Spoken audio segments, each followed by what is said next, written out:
Fala galera, saudações tricolores, aqui Leandro Dias do Netflu, passando aqui pra você não esquecer, a gente esquece, né? Deixar o like, se inscrever no canal do Flu Resenha que vale muito a pena. Tamo junto, valeu, saudações. Cara, então vamos lá, já que a gente começou a falar aqui do Fla-Flu, qual é a expectativa de vocês pro Fla-Flu? Vocês acham que o lance do Thiago Silva pode ser algum lance de o Mano tá escondendo alguma jogada, de botar o Thiago Silva? Isso pode acontecer, né? Ou é realmente isso mesmo que a gente tá vendo? O Thiago Silva não vai a campo? Não, chegaram a falar que o Thiago Silva vai ficar mais 20 dias fora. E aí, vamos lá. Se for verdade, eu espero, sinceramente espero que não seja. Se for verdade, cadê essa fisiologia? Se tem apartamento médico? Não tinha pressa pro jogador voltar. Data FIFA. O cara volta, faz, treina praticamente uma semana com o grupo, pra depois ter a mesma lesão. Não faz sentido. Não faz sentido nenhum, né, cara? Mas falta muita transparência desde muito tempo no Fluminense sobre as lesões. As recentes... Eu já ouvi falando que o Serna só volta ano que vem, que o Serna volta daqui a 2 semanas. O Cano, ninguém sabia da lesão do Cano, ninguém sabia o que estava acontecendo. O Marcelo de vez em quando, agora o Thiago Silva não se fala. O Marquinhos no início do ano também, ninguém sabia quando ia voltar, o próprio André.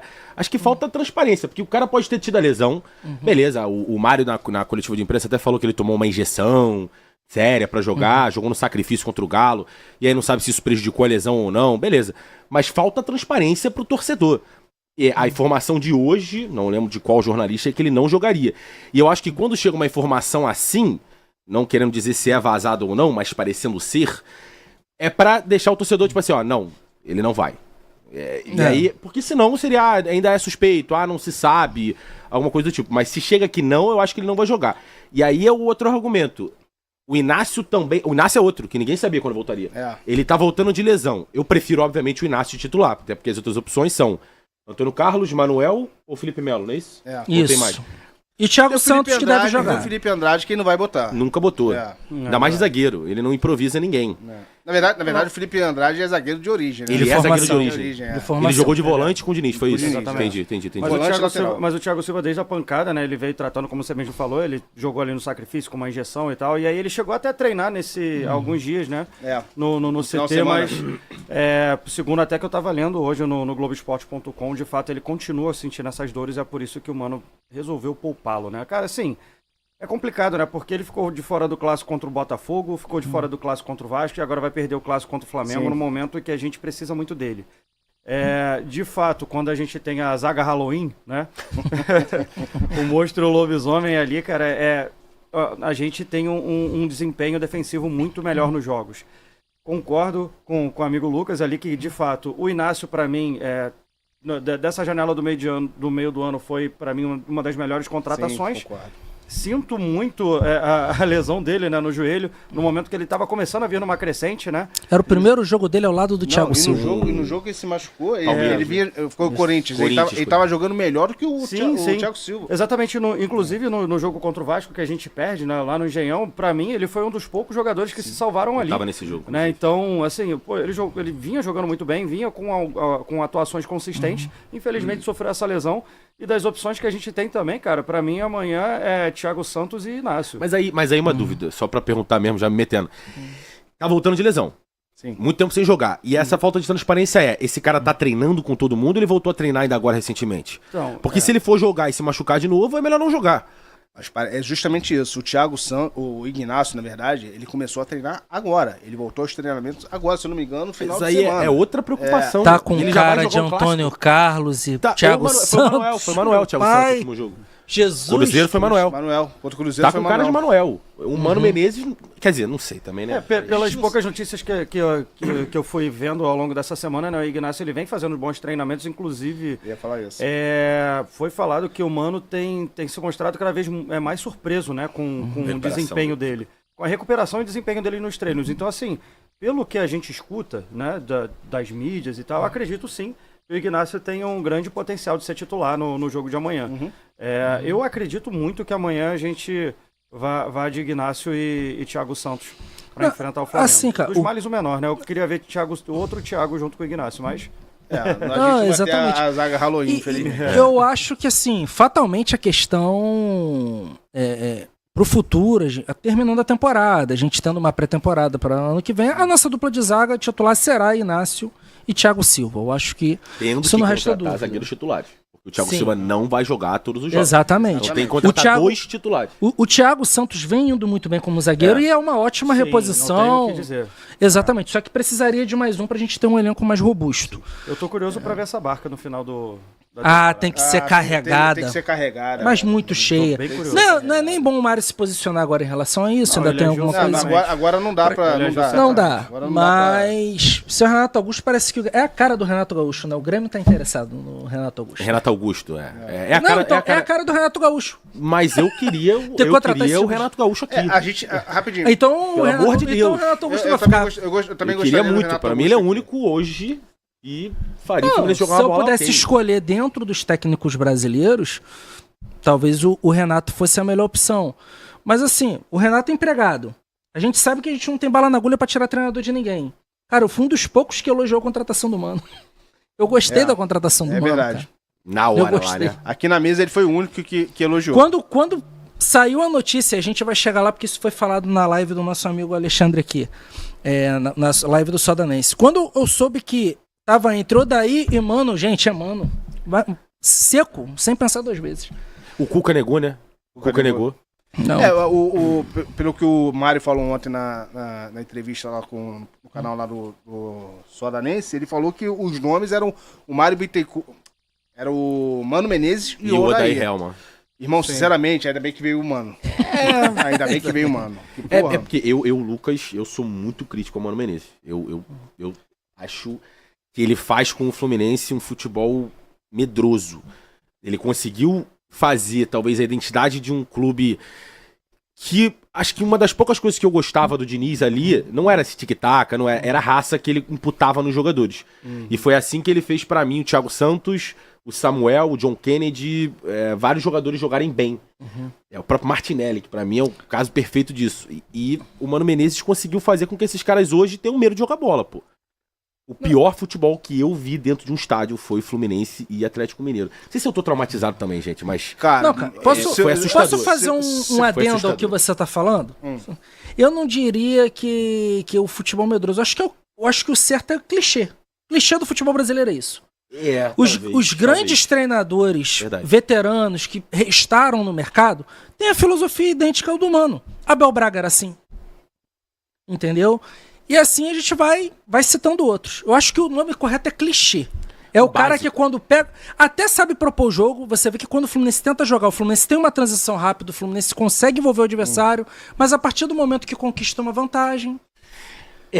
o segundo pior jogo que eu vi ferrou foi a contra o gente Juventude. contra o Atlético Mineiro. Fluminense e Juventude na Copa do Brasil. Vocês estão esquecendo... Cara, tudo bem. Vocês estão falando do Mano aí. Do Juventude. Do Mano. Não. A eliminação que foi ridícula, tudo bem. Mas, cara, o jogo contra o São Paulo... Ano passado, no Morumbi. Foi uma das coisas mais Foi uma horrorosas. das coisas mais horrorosas. Contra o São Paulo ano no brasileiro, passado, no Morumbi. o Diniz ainda era o treinador. Ele botou o Felipe Andrade de lateral esquerdo. Cara, foi algo pavoroso. Eu quase fui naquele jogo. Tem um outro jogo também que ninguém consideração cita. a todos os tricolores que tiveram no Morumbi naquele dia. Cara. Nossa, assim como na Arena MRV também. Que foi uma coisa pavorosa. Foi estilo MRV. Meu Deus, eu não lembro desse jogo. Não, a diferença era que com a gente tentando sair de dentro da área sem conseguir. E... Pegando, ninguém cita esse jogo, mas foi um jogo tão pavoroso quanto o jogo contra o São Paulo, foi Fluminense e River lá, no Monumental 2-0 fase de grupos. Um mapa de calor concentrado no Fábio. Sim, o Fábio sim, com mais de 60 toques na bola, gente, pelo amor de Deus. Não tinha mudança tática, não tinha variação tática. Isso era uma crítica que eu fazia ao Diniz na época aqui. Meu problema em relação ao Mano, alguns dos problemas que eu tenho com ele, por exemplo, o jogo contra o Juventude foi acho que o primeiro baque de ódio dele. Porque qualquer pessoa que pare pra ver minimamente, sei lá, só os melhores momentos do Juventude, vai saber minimamente que os caras só têm bola aérea. É o básico. O básico do Juventude é bola aérea e uma defesa sólida. Não passa ali infiltração. Todo mundo sabe disso. O Fluminense tentou dentro do Maracanã, precisando virar o jogo, mais de 45 bolas aéreas. Ali, eu no Maracanã, vendo todo mundo embora, com 2-0 ainda, falei, cara, e continuando com o chuveirinho. E eu não tô falando chuveirinho depois dos 35 do segundo, não. No primeiro tempo, ali a minha realidade caiu sobre o Mano Menezes. Tipo, o que ele tá fazendo ali, gente? Parece que ele simplesmente não estudou o Juventude naquele jogo. Ele falou assim, cara, vambora. E não tinha nem jogadores pra bola aérea. E bola aérea é algo deficitário do Fluminense. Então, assim, ali caiu a minha ficha sobre ele. E aí eu passei a analisar o futebol dele com aquele papo de, futebol, como é que é? Não é basquete. Eu passei a olhar pra ele com outro viés. De, cara, olha só. Ele fala isso só pra tirar... A gente olha só, vamos lá. Quando o Mano chegou, a gente tava numa draga do caramba que a gente tava atolado na zona de rebaixamento. Sim. Então o Mano chegou, ele conseguiu emplacar uma sequência de vitórias. E quando ele trouxe aquela declaração, muita gente levou na sacanagem, coisa e tal, porque a gente é torcedor e a gente acaba ficando emocionado. Sim. Só que hoje a gente para pra ver, não tem cabimento nenhum com a declaração dele. Essa é a verdade. Não quer ser engenheiro de obra pronta, né? Mas todo mundo aqui é torcedor, a gente é emocionado também. Apaixonado pelo clube, a gente vai se deixar levar em algumas situações. Eu, particularmente. Mas, porra... Todo mundo, eu postei fotinha também. Mas o que eu tenho figurinha até hoje. É só o Fluminense ganhar um jogo que eu posto. Querendo ou não, o Mano conseguiu tirar a gente daquela situação que a gente estava. E, cara, a gente estava o quê? 4 pontos atolados na zona de rebaixamento? Cara, no último, na lanterna. Era horrível. Com 6 pontos no campeonato. Porra, era 6 pontos e 33 disputados. 6 pontos disputados. Cara, eu tava vendo... deve ter mudado esse gráfico já. Eu tava vendo aí um tempo atrás, no último jogo do Cruzeiro, se eu não me engano, o Fluminense era a 6ª melhor campanha do retorno. Cara, pro time que tava atolado na zona de rebaixamento, a gente só tinha ganho um jogo contra time da Série A um ano todo até o Diniz ter sido mandado embora. Que foi o Vasco. Contra o Vasco. Foi. Entendeu? Que a gente tomou também aquele perrengue. Gente, não tinha argumento pra manter o Diniz. Até demoraram a demitir. Concordo. Agora, sobre o Mano Menezes, eu concordo com isso. Eu não concordo muito com a opinião de que ele tirou o Fluminense dessa posição. Porque se tu para pra analisar, o Mano Menezes passou a ter um elenco com o André de volta de lesão, o Arias de volta na Copa América, o Keno voltando de lesão, o Serna contratado, o Bernal, o Inácio e o Thiago Silva. Mas posso te fazer uma pergunta? Não tô falando que o Diniz faria melhor ou não, tá? Só tô falando assim, eu ia chegar lá. É bom ter esse Eu ia te perguntar, eu ia falar justamente isso, que ele recebeu um Fluminense em melhores condições pra disputa. Mas eu acho que não são nem melhores, são completamente diferentes. Gente, e agora, assim, eu sempre falo isso porque eu critico o modelo de jogar do Diniz. A gente, campeão da Libertadores, eu tava batendo no Diniz aqui. Isso é verdade. Gente, o problema era o modelo. Eu acho que essas contratações na mão do Diniz não fariam o menor efeito. Mas deixa eu te fazer uma pergunta, entendeu? Antes de você talvez nem fossem feitas, porque o perfil é totalmente diferente. Antes de você responder o Elias, você acha que essas contratações viriam com o Diniz? Ah, tá. Entramos num ponto que eu penso muito, tá? A gente tem, vamos falar sobre o Diniz. A gente tem 2 lados, tá? A gente tem o primeiro lado, que é a entrevista do Diniz pós-demissão. Todo mundo deve ter visto. Pô, irmão, eu falei isso hoje de manhã. E a gente tem o lado do Mário Bittencourt antes até... depois que o Diniz foi demitido. E outras declarações que saem são vazadas na internet. Ai, meu Deus do céu, como os treinos do Diniz super intensos.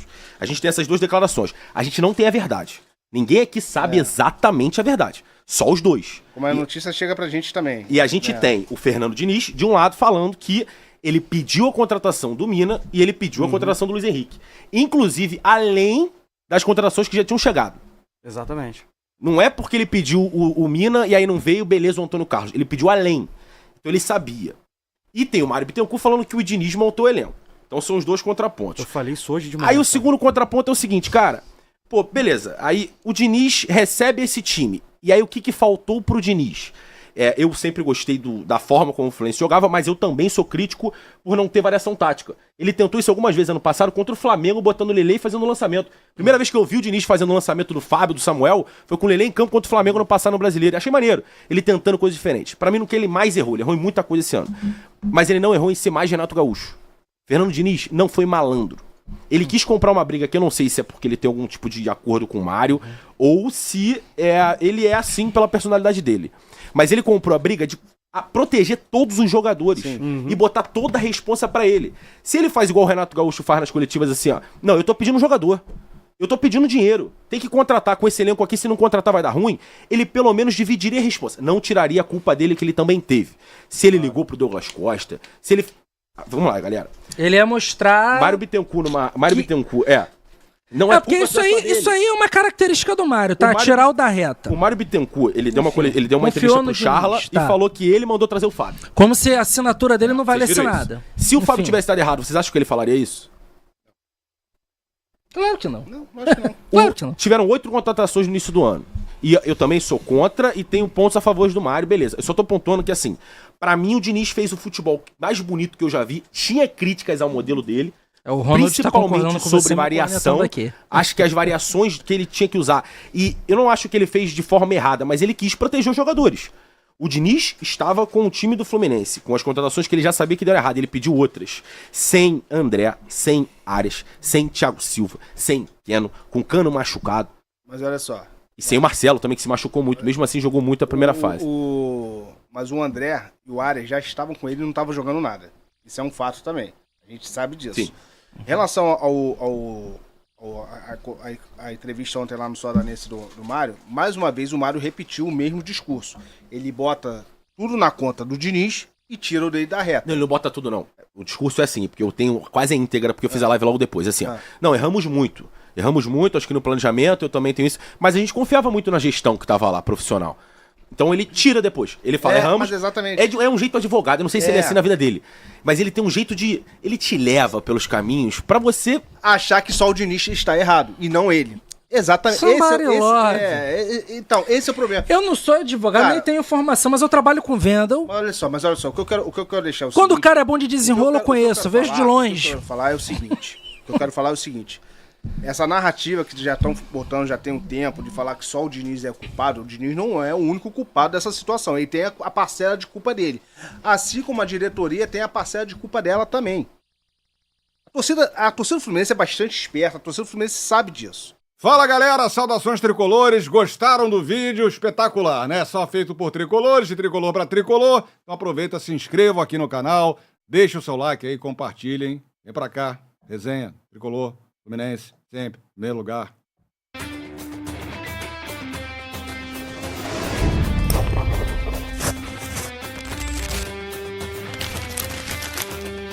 Nossa voz tricolor.